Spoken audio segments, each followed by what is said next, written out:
Bismillahirrahmanirrahim. Assalamualaikum warahmatullahi wabarakatuh.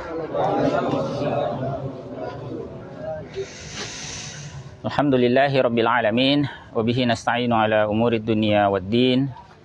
Wassalatu wassalamu ala ashrafil anbiya'i wal mursalin, Sayyidina wa maulana Muhammad ibn Abdillahil mab'uthi rahmatan lil alamin, wa ala alihi wa sahbihi ajma'in, wa man tabi'ahum bi ihsanin ila yaumiddin. Amma ba'd. Ikhwafillah rahmatullahi alaikum. Alhamdulillah, malam ini menjadi pertemuan perdana kita, ya. Bagi sebagian peserta juga ada yang perdana, ya. Dan jangan jadi yang terakhir, ya.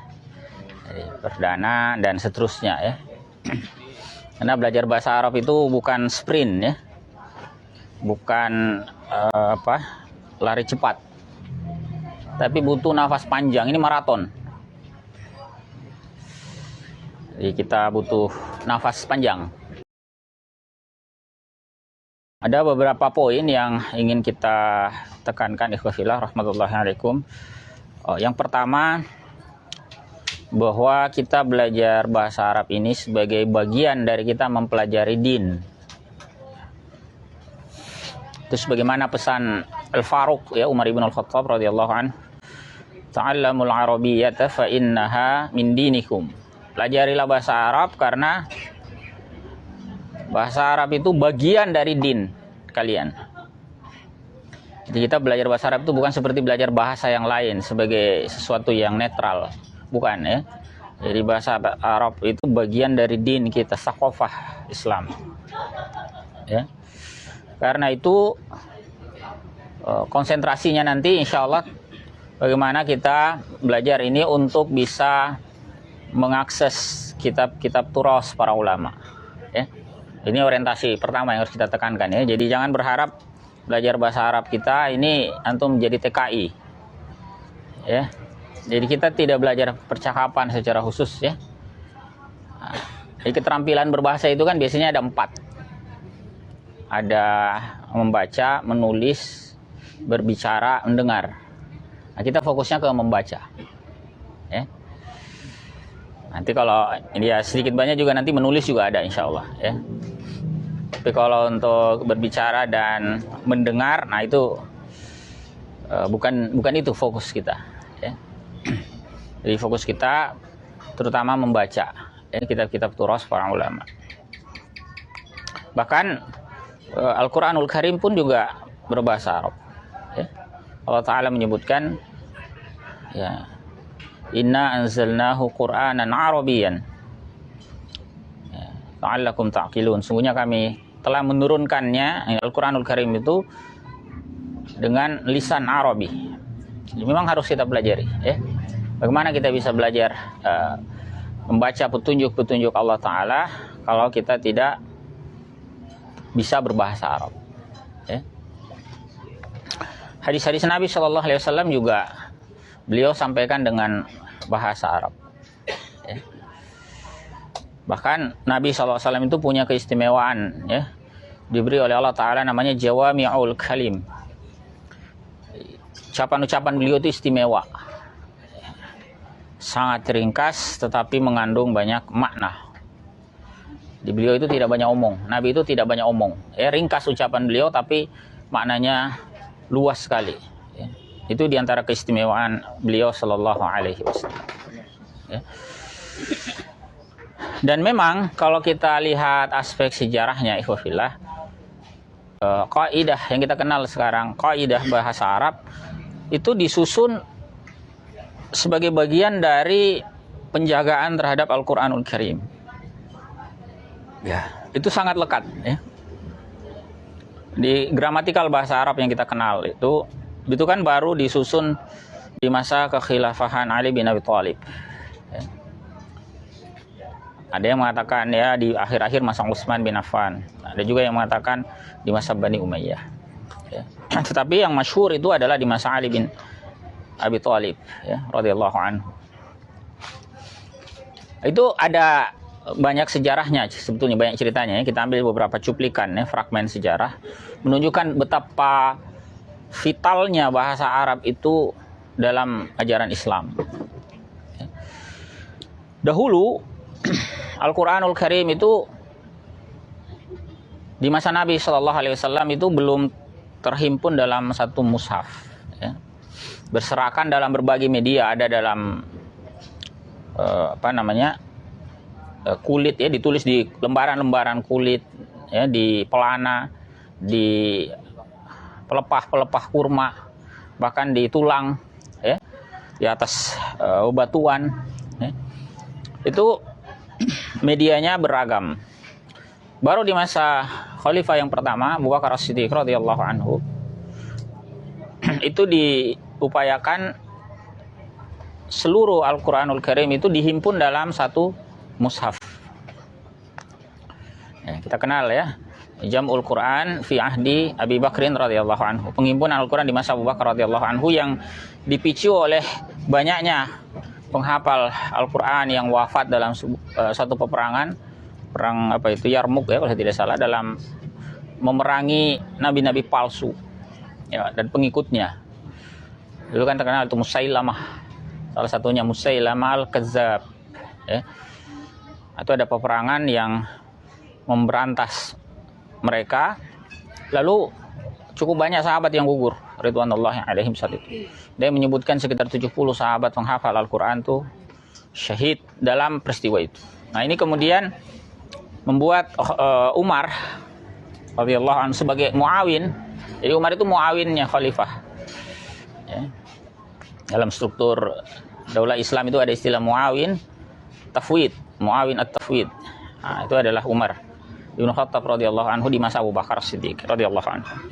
Nah, Umar kemudian melihat ini perlu kita menghimpun Al-Quran yang berserakan itu, karena yang selama ini banyak Al-Quran itu disimpannya atau dihimpunnya dalam dada para penghafal, fissulur, fissuturnya belum, dalam bentuk satu naskah itu belum. Nah, singkat cerita, itu sebetulnya alot, ya. Umar itu ketika menyampaikan ke Abu Bakar juga, Abu Bakar tidak langsung setuju, panjang ceritanya, ya. Tapi kita ringkas saja. Ringkasnya kemudian di masa itu disusunlah, disatukanlah, ya. Dalam media yang berserakan tadi digabung menjadi mushaf, ya. Hanya saja penulisan mushaf saat itu masih ala kadarnya, masih sederhana, ya. Belum mengenal syakal itu harokat, belum ada harokatnya. Bahkan bukan hanya harokatnya, belum ada titik. Jadi huruf ba, ta, sa, nun, ya itu mirip, kan tidak ada titiknya. Jadi bayangkan lafaz Ar-Rahim itu sama dengan Ar-Rajim. Bayangkan Ar-Rahim yang merupakan sifat Allah Ta'ala itu sama dengan penulisannya dengan Ar-Rajim, sifatnya syaitan, tak? Tapi orang Arab bisa membaca dengan benar. Mereka punya salikah, mereka punya zauq, ya, rasa berbahasa yang sangat kuat, sehingga meskipun tidak ada titik, tidak ada baris, bahkan huruf-huruf tertentu itu tidak punya taslis, tidak punya gigi. Nah, huruf sin itu tidak punya gigi, hanya dibuat garis, ya. Ada model kaligrafi seperti Farisi itu juga mengikuti itu, tidak punya gigi, jadi tulis basmalah itu gini saja. Kan? Begitu saja. Ini tidak ada titik ba, juga tidak ada giginya sin. Jadi ini bisa banyak huruf, kombinasinya ini juga bisa banyak. Tapi mereka bisa, ya, dengan salikah atau zauq yang mereka miliki. Hanya saja seiring dengan meluasnya wilayah khilafahan Islam saat itu, kan futuhat itu sangat gencar dilakukan, terutama di masa Khalifah Umar ibn Khattab radhiyallahu anhu. Di masa Abu Bakar sebetulnya sudah dilakukan, tapi tidak semasif di masa Umar, ya, karena Abu Bakar itu lebih berkonsentrasi untuk stabilitas internal. Jadi ada orang-orang murtad, ada orang-orang yang enggan bayar zakat, orang-orang yang ikut nabi palsu, macam-macam itu gelojolak di berbagai di berbagai sisi ya. Tetapi sudah ada pengiriman pasukan ke Romawi ya dan Persia di masa itu. Hanya saja baru terasa penaklukan Futuhat itu terjadi di masa Umar ibn Khattab radhiyallahu anhu. Nah, di masa Umar itulah kita tahu kalau di wilayah utara itu kan sampai ke Baitul Maqdis, wilayah Syam yang dahulunya dikuasai oleh orang-orang Romawi. Kemudian ke wilayah Persia di sebelah Persia itu timur sampai Asia Tengah itu kan. Jadi yang kita kenal sekarang seperti Irak ya, Iran itu dahulunya merupakan wilayah kekuasaan Persia. Digulung habis itu di masa Umar ibn Khattab radhiyallahu anhu. Bahkan juga sampai merangsek ke Afrika, ke barat, masuk ke Afrika. Mesir itu berada di pangkuan Islam di masa kekhilafahan Umar ibn Khattab radhiyallahu anhu. Ya. Nanti di masa Utsman bahkan terus ke Eropa. Ada selat di bagian Afrika, bagian utaranya itu, selat Gibraltar itu, Jabal Tariq biasa orang sebut ya. Nah, itu masuk ke Eropa melalui itu. Jadi di masa Khulafaur Rasyidin itu, terutama di masa Umar ibn Khattab radhiyallahu anhu, itu meluas sekali, terasa sekali futuhat itu. Dan semakin banyak orang non-Arab yang masuk Islam. Nah, masuknya orang non-Arab atau orang ajam ini masuk ke Islam, ini mereka tidak punya salikah tadi, tidak punya zauk bahasa Arab itu, tidak punya naluri berbahasa Arab, karena memang bukan orang Arab, sehingga Al-Quran itu kadang salah baca. Bahkan kesalahan baca itu bukan hanya di kalangan orang ajam, orang Arab juga ada yang salah baca, ada juga ya. Apalagi dengan bervariasinya ahruf ya, atau cara membaca Al-Quran, dialek Arab saat itu. Nanti di masa Utsman disatukan ya, menjadi satu rasm, satu corak penulisan namanya Ar-Rasmul Utsmani ya. Tetapi yang jelas dari sisi kebahasaan kemudian memunculkan masalah. Jadi orang-orang non-Arab tadi yang masuk itu menyisakan problem, yaitu salah baca. Dan banyak kasus salah baca ya. Yang terkenal misalnya salah baca terhadap surah At-Taubah ayat ke berapa itu? Ketiga ya kalau tidak salah. Coba lihat lagi surah At-Taubah ayat ketiga itu atau ayat kedua ya. Itu di masa Khulafaur Rasyidin. Jadi ada ayat, saya penggal saja ya, pas di bagian yang salah ya. Jadi ada ayat tuh bunyinya gini. Wa azanu minallahi wa rasulihi lan nasi yaumal hajjil akbari annallaha ya.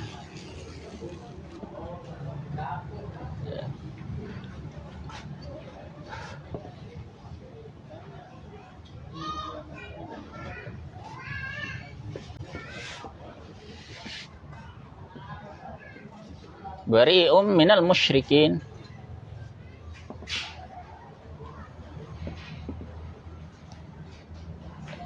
Minal musyrikina.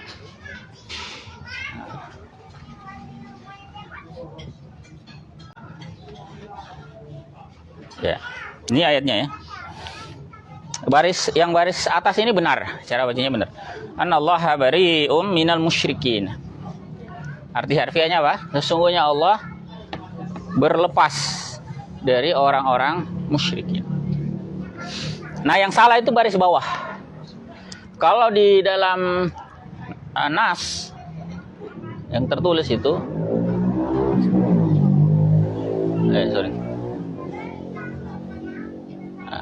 bacanya begini, wa rasuluhu. Tetapi dalam bacaan yang salah, jadi ada orang baca itu dengan bacaan kasroh, ini salah ya. Dan ini maknanya jadi fatal.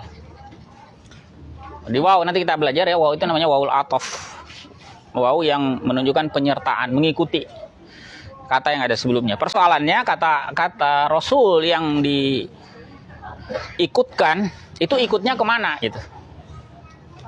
Kalau bacaan yang benar kan dia ikutnya ke Allah Ta'ala. Jadi sesungguhnya Allah berlepas dari orang-orang musyrikin dan Rasulnya, itu secara urutan. Tapi kalau diterjemahkan bagus, sesungguhnya Allah dan Rasulnya berlepas dari orang-orang musyrikin. Atau sesungguhnya Allah berlepas dari orang-orang musyrikin dan Rasulnya juga berlepas dari orang-orang musyrikin. Nah, tapi karena salah baca, Rasul itu malah ikut ke sini.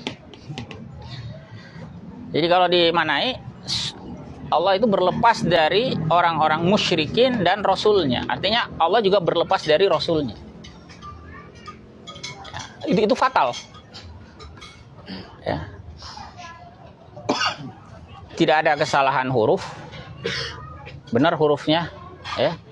Benar. Ya, hukum-hukum tajwidnya yang lain benar lah. Yang salah itu cuma harokat. Ini. Ya. Lam dan ha-nya.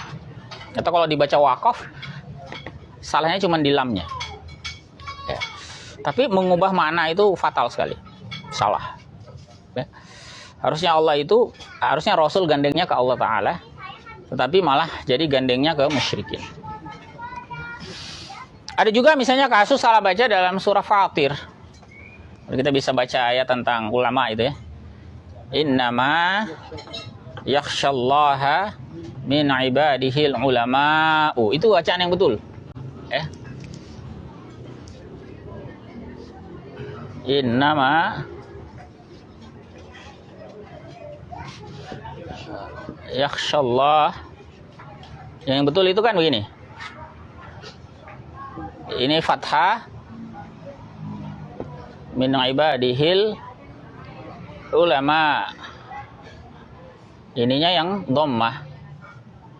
Ah, tapi yang salah itu dibalik, ketuker. Ininya jadi dhammah. Ya, ini jadi dhammah. Ini jadi fathah. Fatal artinya. Kalau bacaan yang benar itu innama yakhshallaha, Allah itu menjadi objek. Pelakunya adalah al-ulama. Sesungguhnya tidak lain yang takut kepada Allah dari kalangan hamba-hambanya itu adalah al-ulama. Ya, al-ulama itu yang takut. Yang ditakuti adalah Allah. Tapi karena salah baca, bertukar. Jadi Allah mestinya yang ditakuti, akhirnya menjadi yang takut. Al-ulama yang mestinya yang takut, yang menjadi fa'il, pelaku, justru menjadi objek yang ditakuti jadinya. Kebalik jadinya. Sungguhnya Allah itu hanya takut, ya, dari hamba-hambanya itu hanya takut kepada ulama. Salah, fatal. Ya. Maka kemudian, ya, jadi ada beberapa peristiwa semacam inilah. Ya. Intinya ada kesalahan dalam pembacaan Al-Quranul Karim. Sehingga kemudian ini mendorong khalifah saat itu, ada yang menyebutnya Khalifah Utsman bin Affan radhiyallahu anhu, ada juga yang menyebutnya Khalifah Ali bin Abi Thalib radhiyallahu anhu, untuk menyusun kaidah bahasa Arab. Ya, karena ternyata kesalahan baca ini, lelahan ini bukan hanya terjadi pada orang non-Arab, orang Arab juga ada. Begitu. Padahal itu di masa generasi terbaik, ya, di masa Khulafaur Rasyidin, masa sahabat dan generasi tabi'in. Apalagi kalau kita bandingkan di masa sekarang, ya. Semakin urgen lagi itu. Di masa itu saja sudah urgen, apalagi di masa sekarang. Yang jangankan orang ajam, orang non-Arab seperti kita, orang Arab saja kadang-kadang tidak lagi paham bahasa Arab yang benar itu seperti apa. Ya banyak itu. Nanti kalau antum menunaikan haji atau umroh, bisa ketemu itu banyak orang Arab. Ya, di sana bahkan kesulitan dengan bahasa Arab yang asli. Antum kalau ngajak ngobrol mereka itu dengan bahasa fushah, itu langsung dianggap sebagai orang terpelajar. Orang terpelajar ini. Karena bahasanya itu bahasa tinggi, fushah. Mereka berusak dengan bahasa pasar, bahasa ammiyah. Jadi di masa itu saja sudah sangat penting bahasa Arab, apalagi di masa kita sekarang. Ya. Nah ini diantaranya ya. Jadi spirit belajar bahasa Arab itu, sebagaimana spirit peletakan ilmu bahasa Arab itu tidak lepas dengan Al-Quranul Karim. Ya.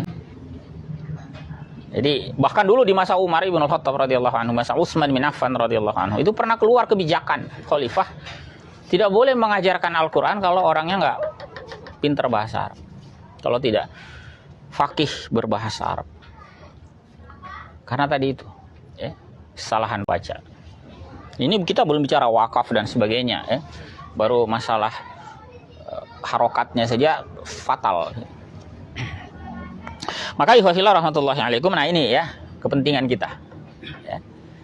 Jadi bagaimana kita itu belajar bahasa Arab dengan apa? Menjadikan bahasa Arab itu sebagai bagian dari din, sebagai bagian dari agama kita ya. Bahkan tidak berlebihan kalau kemudian para ulama mengatakan salah satu faktor kemunduran umat itu karena bahasa Arab ini diabaikan. Nah, ya. Cukup jelas ya hubungan itu ya, rasanya tidak perlu kita jelaskan lagi, sangat jelas itu, sudah biasa dibahas. Kemunduran umat Islam karena tidak diperhatikannya bahasa Arab. Bahasa Arab sangat penting. Ibnu Khaldun ya rahimahullah taala itu menyebutkan bahwa para sahabat itu ketika memasuki suatu negeri melakukan futuhat itu bawa dua, Al-Quran di tangan kanan, bahasa Arab di tangan kiri. Dua itu. Makanya kemudian negeri-negeri yang ditaklukkan itu bertransformasi menjadi negeri yang berbahasa Arab. Bahkan ketika kekhilafan Islam sudah tidak ada, sampai sekarang negeri-negeri yang dahulunya ditaklukkan itu masih berbahasa Arab. Meskipun asalnya bukan orang Arab. Coba tadi kita sebut Syam itu.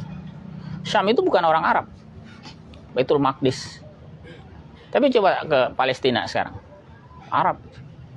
Ke Damaskus, ke Syria. Arab bahasanya.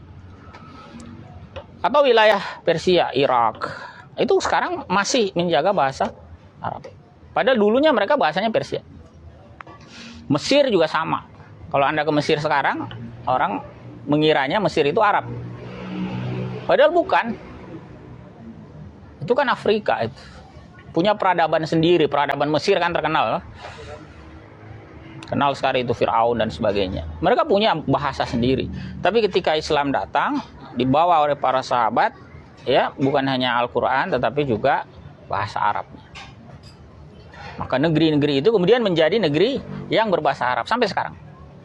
Itu juga menjadi bukti lain, ya, bukti tak terbantahkan bahwa futuhat yang dilakukan oleh kaum muslimin itu sangat berbeda dengan penjajahan.